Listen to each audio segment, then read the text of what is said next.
Hello everyone, and welcome to the Dice Commando YouTube channel. I'm Andrew, with you here as always.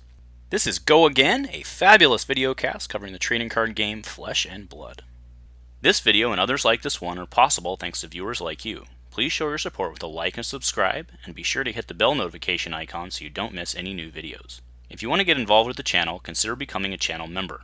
There are many benefits to channel membership, including access to our Discord, exclusive deck tech and strategy videos, and the opportunity to help create channel content. I want to sincerely thank all our channel members, as I truly couldn't do this without your support. You guys rock. Go Commando. Hey Flesh and Blood folks, welcome back to Dice Commando and Go Again, a fabulous cast. Andrew here as always, and I hope you guys are doing well. I've actually really been enjoying watching the Road to Nationals results come out, kind of look and how different areas change, and just I've really been enjoying it. And everyone else has, or many other people have been as well. There's been a lot of conversations out there about, man, Chane looks like he might be too good, and then the converse is, well, everybody's bringing Chane, so of course he's doing well, right? And that constant back and forth we have in these games. And one of the things that's come out, I've seen in multiple places, is people like to talk about what they call conversion rates, is essentially the term that they're using. And what that means is really if 50 people show up with a hero, but only one of them makes it in, that hero might be performing under where that another hero might be who only showed up, maybe only 3 people showed up, but 2 of them made it in, right? That should indicate how well that hero's doing in the current meta versus the particular field, or how well they're positioned and so on. And kind of the too long didn't watch version of today is I wanted to talk about conversion rate itself and how it's a really good metric in theory for a bit. It actually starts to fall apart under its own weight later on. So like I said, that's what I wanted to talk about today was conversion rate, how we can use it, and then how we need to use it intelligently in order to make our decisions.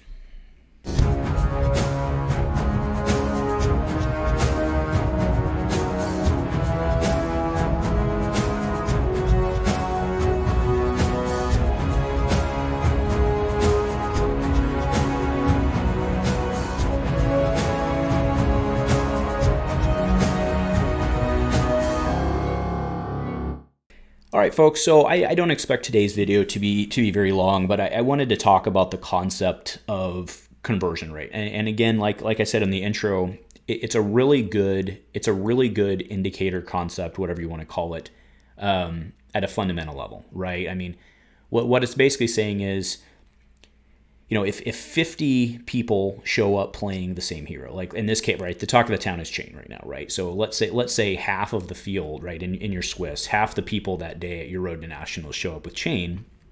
There's a good chance that a Chane is going to make it in the top, right? And you can always kind of get into the nitty gritty of that argument of, well, he's doing well because so many people are playing him. Like, well, but all the good players, he's doing well because all the good players are playing him. It was like, well, yeah, but the good players are playing him because he's good, and then sure, people are going to slip in naturally. And it's kind of one of those like self-fulfilling arguments. And one of the way that we can actually try and break down the results is look at the conversion rate, or it has other terms, but conversion rate's the one we're using here, which is if what percentage of them move out of Swiss and into victory, right? Or into the top cut and then into victory.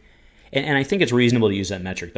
One of the problems, though, comes that conversion rate really only works well until about 25% of the field, right? And the math changes.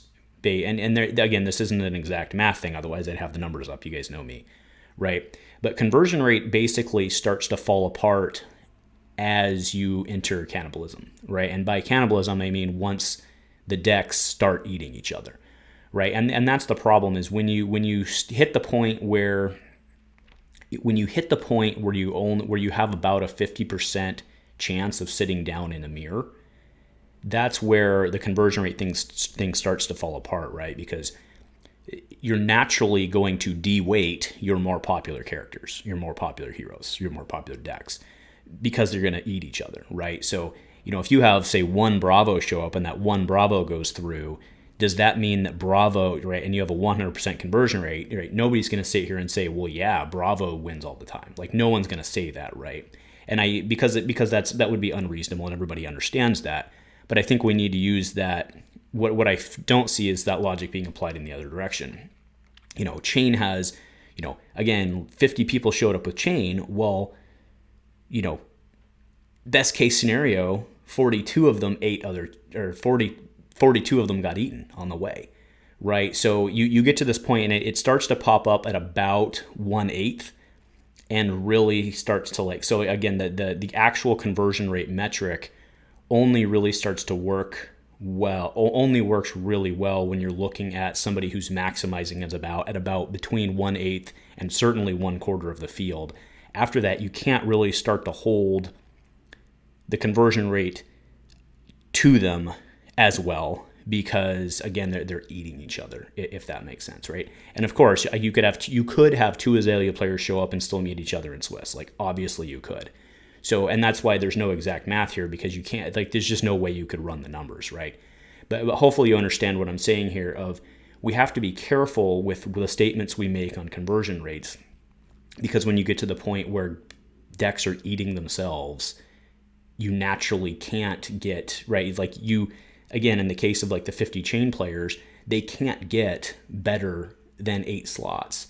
So the more people that show up, it actually decreases and if you're looking at top 8, right, you can't get more than top 8 slots. So the more people that show up, the more it decreases the conversion rate. And that doesn't mean that that doesn't mean that Chane couldn't have done better. It means that Chane's actually being limited because it has to eat each other, right? And then, to the point I made earlier with Bravo being 100%, right? If one Bravo goes through and he cuts through a field of, because I think Bravo is pretty well positioned into Chane in many cases, right? So does Bravo have a 100% conversion rate in that case? Of course not. Like I said, nobody would make that argument. But you also have this reverse cannibalism thing of somebody could be really, really well positioned with the meta. So then you're making this count, right? And I'm not saying you or one out there, but people who are so tied to, well, let's look at the conversion rates, that's what's important. You actually get this counterintuitive thing happening where someone's conversion rate, right? You're holding conversion rate against the better deck or the more popular deck. Let's put that. You're holding conversion rate against the more popular deck, but then you're using the same data to justify the other person being better when they're only better because of the more popular deck, right?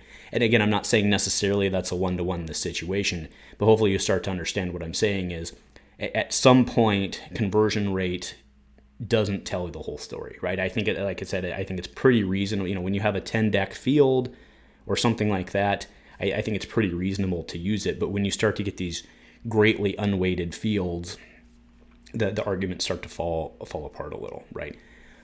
That said, in defense of the metric, we don't really have another metric, or we don't really have a better metric aside from just looking at the results and talking about them, which is perfectly fine too. So anyway, that was really my piece for today. Is I've just heard a lot about conversion rates and stuff, and I don't think people, I think in the case where you're looking at Boltyn versus Bravo, I think it's a reasonable statement. You're looking at maybe even Prism versus the other two I mentioned. I think it's a reasonable statement to say, who's doing well based on the field. But I've heard a lot of people and maybe they have their own, everybody has their own biases too, right? But I've heard a lot of people being like, well, Chane, his conversion rate's really low. And it's well, we actually expect it to be, right? Because again, the larger his field is, the less spots there are available, and they actually start eating each other.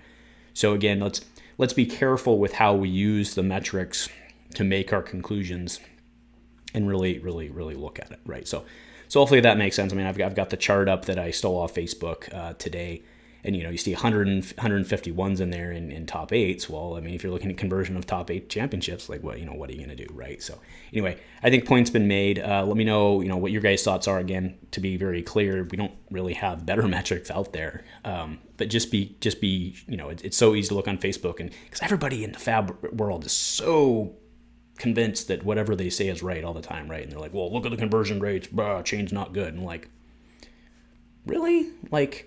Not saying he's broken or overweighted, but are you really going to say that Chane's not in probably the best position? I mean, I don't know, but your conversion rate metric says he's not, right? So whatever. And anyway, that's my point, right? We can use data to justify it however we want. So anyway, folks, thanks for tuning in. Go Commando.